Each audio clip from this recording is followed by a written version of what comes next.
एक जंगल में दुष्ट बिल्लू बिल्ला रहता था जो अक्सर पक्षियों के अंडे व बच्चे खा जाया करता था। वो बहुत ही मोटा और ताकतवर था। सभी पक्षी उससे बहुत डरते थे। उसी जंगल में टुनटुनी नाम की चिड़िया अपने पति बंटी के साथ घोंसला बनाकर रहती थी। टुनटुनी और बंटी कबूतर एक दूसरे से बहुत प्यार करते थे। एक दिन टुनटुनी ने बंटी कबूतर के खुशखबरी सुनाई। अजी सुनते हो, तुम पिता बनने वाले हो। सच कह रही हो? ये तो बहुत खुशी की बात है। हाँ, कल ही डॉक्टर ने मुझे खुशखबरी सुनाई है और बेड रेस्ट के लिए बोला है। ठीक है, फिर आज के बाद तुम कोई काम नहीं करोगी, बस तुम घर में आराम करोगी और सारा काम मैं कर लूँगा। चाहे घर के बाहर का काम हो या भीतर का, मैं अकेले संभाल लूँगा। तुम चिंता मत करो, अपने और अंडे का ख्याल रखो।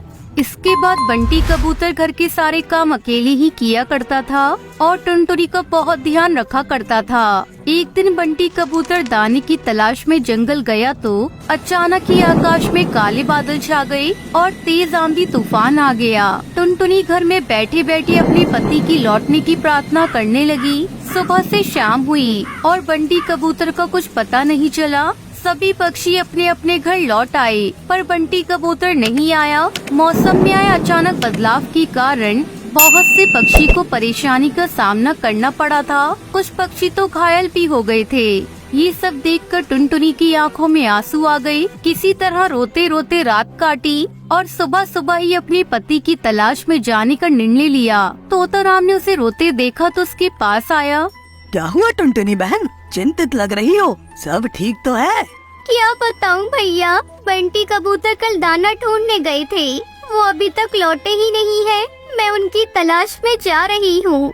ओह, तो ये बात है। दरअसल कल अचानक ही मौसम में ऐसा बदलाव आया कि जिसके विषय में हम पक्षी भी अनुमान नहीं लगा सके, जिसके कारण हम पक्षी अपने घर का रास्ता ही भटक गए। इतनी तेज आंधी और तूफान था कि हाथ को हाथ ही नहीं दिखाई दे रहा था। हवा इतनी तेज थी कि सब कुछ अपने साथ उड़ाए ले जा रही थी। ऐसे में हवा के विपरीत दिशा में उड़ पाना असंभव हो गया था। मैं खुद आधी रात घर लौटा हूँ। भगवान, बंटी कबूतर सही सलामत हो। मैं उनकी तलाश में जा रही हूँ।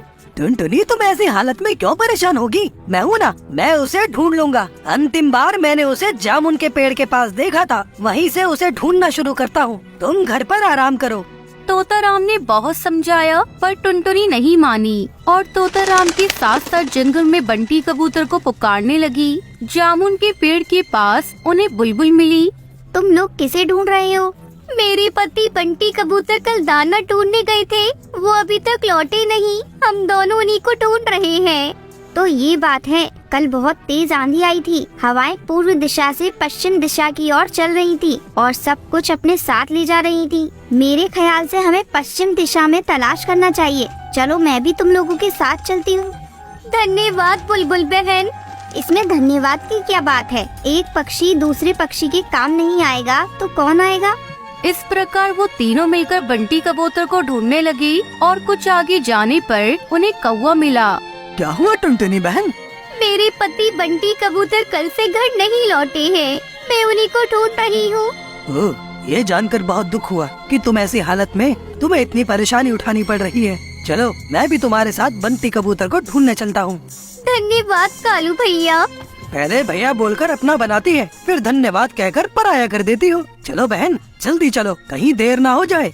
थोड़ा आगे जाने पर उन्हें झाड़ी में बंटी कबूतर का पंख फंसा हुआ दिखाई दिया। ये तो मेरे पति बंटी कबूतर का पंख है। इसका मतलब वो यही कहीं आसपास होंगे। ये इलाका तो बिल्लू बिल्ले का है, वो पास ही में रहता है। अगर बंटी कबूतर उसके हाथ में पड़ गया तो मुझे अफसोस है कि अब तक वो जीवित नहीं बचा होगा। नहीं, ऐसा मत कहो। बंटी कबूतर को कुछ नहीं हो सकता। मुझे बताओ, वो बिल्ला कहाँ रहता है? मैं उससे अपने पति की जान की भीख मांगूंगी। अगर वो फिर भी नहीं माना तो मैं उससे कहूँगी कि वो मुझे भी खा जाए। मैं बंटी कबूतर के बिना अकेले संसार में नहीं जीना चाहती। अरे टुनटुनी, ऐसा क्यों कहती हो? अपनी नहीं तो अपने बच्चों की तो परवाह करो। भगवान न करे बंटी कबूतर के साथ कुछ अनहोनी हो, पर यदि कुछ भी हो जाए तो तुम्हें चिंता करने की कोई जरूरत नहीं। हम सभी पड़ोसी पक्षी तुम्हारा ध्यान रखेंगे। हाँ, हम भी तुम्हारा ध्यान रखेंगे। तुम खुद को कभी अकेली मत समझना। चलो, उस बिल्ले का घर उस तरफ है। भगवान करे कि सब ठीक हो। आगे जाने पर एक घर के बाहर एक बिल्ला दिखा। और घर के भीतर से रोने चिल्लाने की आवाज आ रही थी। ये देखकर टुनटुनी अपने आप को रोक नहीं सकी और बिल्ली के सामने पहुंच गई। दुष्ट बिल्ली, मेरे पति को छोड़ दे वरना। वे वरना क्या कर लेगी नन्ही चिड़िया, तुम मेरा कुछ नहीं बिगाड़ सकती। आज शाम को मैंने अपने दोस्तों को दावत पर बुलाया है। अब तो मैं तुम्हें भी कैद कर लूंगा और रात को अपने दोस्तों के साथ एक स्वादिष्ट चिड़िया और कबूतर की दावत उड़ाऊंगा। तभी सभी पक्षी झाड़ियों के पीछे से बाहर निकल आए। ये मत सोचना कि टुनटुनी चिड़िया कमजोर है तो तुम उसे डरा लोगे। हम चारों मिलकर तुम्हें ऐसा सबक सिखाएंगे कि जिंदगी भर याद रखोगे। इतना कहकर कालू, तोताराम और बुलबुल तीनों बिल्ली पर टूट पड़े और टुनटुनी बिल्लू के घर का दरवाजा खोलकर अपने पति को आजाद कराया। बिल्लू बिल्ला की भली प्रकार मरम्मत करके वो सब टुनटुनी चिड़िया के घर पहुँचे। मैं आंधी से उड़कर झाड़ियों में गिर गया और घायल हो गया। उसी का फायदा उठाकर बिल्लू बिल्ला ने मुझे अपना कैदी बना लिया। धन्यवाद भाइयों, आप सबने मेरी जान बचाई, वरना तो मैं टुनटुनी को दोबारा देख पाने की आशा ही खो बैठा था। धन्यवाद हमारा नहीं, टुनटुनी बहन का करो। टुनटुनी बहन बहुत ही हिम्मती और आशावादी हैं, जिसके कारण तुम्हारी जान बच सकी। अगर वो तुम्हें ढूंढने का प्रयास ही नहीं करती तो शायद वो बिल्ला तुम्हें आज खा गया होता। ये तो बिल्कुल सही बात है। मैं तो इसकी बहादुरी को सलाम करता हूँ। इनकी हिम्मत देखकर तो हमें उस बिल्ले से लड़ने की हिम्मत जागी, वरना हम सभी पक्षी दुष्ट बिल्ले से बहुत डरते थे।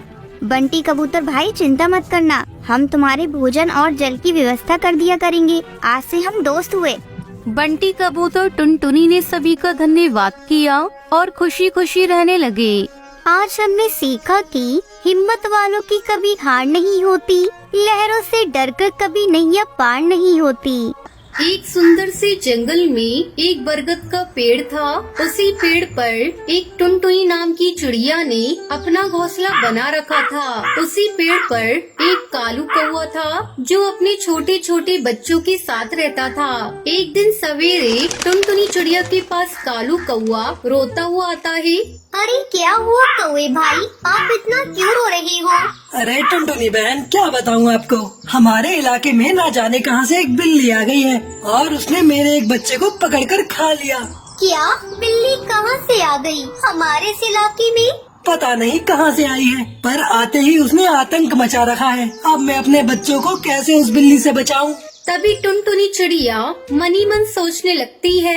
हे भगवान, अब मैं क्या करूं? मेरे तो 4 अंडे हैं और कुछ ही दिनों में उन अंडों से बच्चे भी आने वाले हैं। अब उससे मैं अपने बच्चों की कैसे रक्षा करूं? अच्छा टुनटुनी बहन, अब मैं जा रहा हूँ अपने घोंसले में, वरना वो बिल्ली फिर आ गई तो मेरे बच्चों को फिर से मार देगी। ये कहकर कालू कौवा अपने घोंसले में चला जाता है। कुछ दिन यूं ही बीत जाते हैं। टुनटुनी चिड़िया के 4 नन्हे नन्हे बच्चे अंडे से बाहर आ जाते हैं। अरे मेरे नन्हे नन्हे बच्चों, कैसे हो सब? बच्चे चूचू करते रहते हैं। तभी टुनटुनी चिड़िया के घोंसले के नीचे से वही बिल्ली गुजर रही होती है। अरे ये तो कोई चिड़िया के बच्चों की आवाज लग रही है। लगता है आज तो नॉनवेज भोजन मिलेगा। चलो तलाश करती हूँ, आखिर ये बच्चे कहाँ छुपकर बैठे हैं। बिल्ली तभी पेड़ के ऊपर टुनटुनी चिड़िया का घोंसला देखती है। अच्छा, तो ये बच्चों की आवाज उस घोंसले में से आ रही है। अच्छा बच्चों, तुम यहीं बैठे रहो, मैं तुम्हारे लिए भोजन की व्यवस्था करके आती हूँ। घोंसले से बाहर मत निकलना। टुनटुनी चिड़िया के बच्चे चूचू करते रहते हैं और टुनटुनी चिड़िया उड़ते हुए अपने घोंसले से चली जाती है। तभी बिल्ली की नजर टुनटुनी चिड़िया पर पड़ती है। चलो अच्छा है, ये चिड़िया खुद ही अपने घोंसले से उड़ गई। अब मैं बड़ी ही आसानी से इसके बच्चों को अपना शिकार बना पाऊंगी। बड़े दिनों बाद भोजन में आज नॉनवेज खाने को मिलेगा। बिल्ली अपनी कातिलाना अदा से धीरे धीरे पेड़ के ऊपर चढ़ती है और वो धीरे धीरे टुनटुनी चिड़िया के घोंसले के पास पहुंच जाती है। घोंसले में टुनटुनी चिड़िया के 4 नन्हे नन्हे बच्चे चींची कर रहे थे। अरे वाह, ये तो कितने मुलायम मुलायम बच्चे हैं। इनका स्वाद तो बड़ा ही मजेदार रहेगा। चलो अब अपनी भूख की शिद्दत को मिटाती हूँ और इन नन्हे नन्हे बच्चों को अपना भोजन बनाती हूँ। बिल्ली जैसे ही टुनटुनी चिड़िया के बच्चों के पास जाती है, है तभी कालू कौवे की नजर बिल्ली पर पड़ती है। अरे अरे, ये तो वही राक्षस बिल्ली है जिसने मेरे बच्चों को पकड़कर खा लिया था। अब तो ये टुनटुनी चिड़िया के घोंसले के पास आ गई है, उसके बच्चों को खाने के लिए जा रही है। मुझे कैसे भी करके टुनटुनी चिड़िया के नन्हे नन्हे बच्चों की सहायता करनी होगी। कालू कौवा उड़ता हुआ तेजी से टुनटुनी चिड़िया के घोंसले के पास जाता है। ये क्या कर रही हो बिल्ली? तुमने मेरे एक बेटे को तो जान से मार ही दिया, अब क्या इन मासूम नन्हे नन्हे बच्चों को भी अपना शिकार बना रही हो? इतने नन्हे नन्हे बच्चों को खाने का मजा ही कुछ और होता है। मैं तुम्हें टुनटुनी चिड़िया के बच्चों को नहीं खाने दूंगा। इन बच्चों को छोड़ दो, वरना हम सारे पक्षी मिलकर तुम्हारा जीना मुश्किल कर देंगे। तुम पक्षी मेरा क्या कर लोगे? मैं तुम सबको कच्चा चबा जाऊंगी। तुम मेरे शिकार के बीच में ना आओ, वरना बेवजह ही मारे जाओगे। बिल्ली जैसे ही टुनटुनी चिड़िया के बच्चों को पकड़ने के लिए हमला करती है तभी कालू कौवा उसे जोरदार चोट मारता है, जिसकी वजह से बिल्ली पेड़ से सीधा जमीन पर गिर जाती है। ओ, अरे इस कौवे ने तो मेरी पूरी हड्डी पसली तोड़ दी। अरे बिल्ली, अगर तुम अपनी जान की सलामती चाहती हो तो सीधी तरह से यहाँ से चली जाओ। अगर तुमने हमारे बच्चों की ओर दोबारा मुड़कर भी देखा तो हम तुम्हारा को हश्र करेंगे कि तुम जीवन भर याद रखोगी।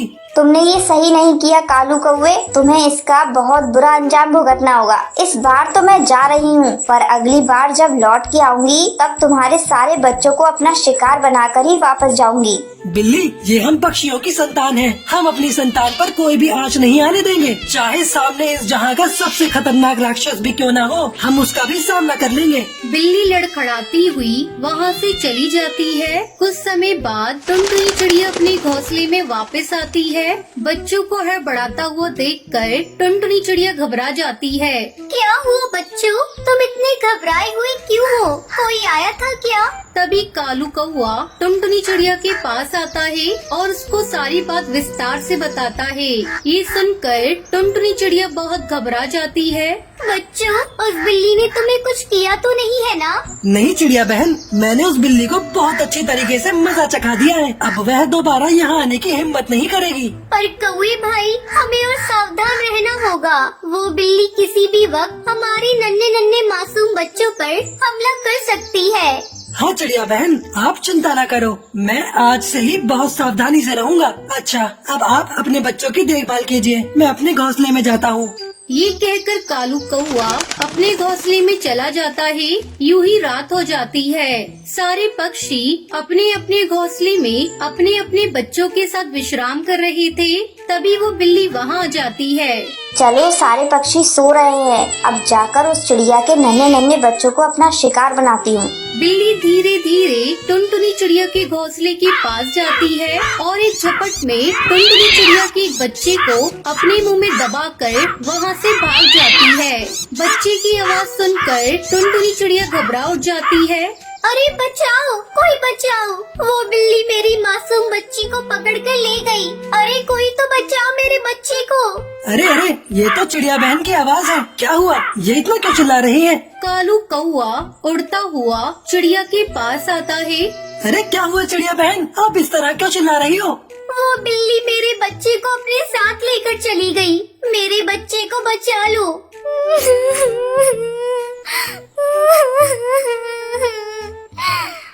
आप रोइए मत चिड़िया बहन, अब रोने से कोई फायदा नहीं। वो बिल्ली यहाँ से काफी दूर चली गई है और अब तक तो उसने आपके बच्चों को मार भी दिया होगा। अब हमें उस बिल्ली का कुछ न कुछ तो करना होगा। उस बिल्ली का हमेशा हमेशा के लिए खात्मा करना होगा। मैं उस बिल्ली को छोड़ूंगी नहीं। चलिए बहन, ये समय जोश से नहीं होश से काम लेने का है। मेरे पास एक उपाय है जिससे हम उस बिल्ली का हमेशा हमेशा के लिए खात्मा कर देंगे। कैसा उपाय भाई?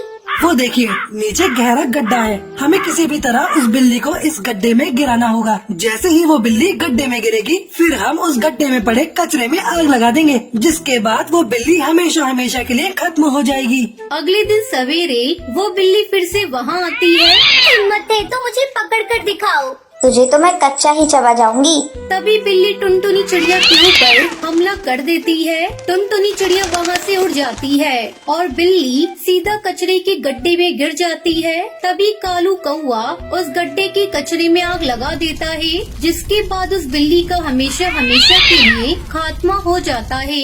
फिर टुनटुनी चिड़िया अपने बच्चों के साथ खुशी खुशी जीवन बिताने लगती है।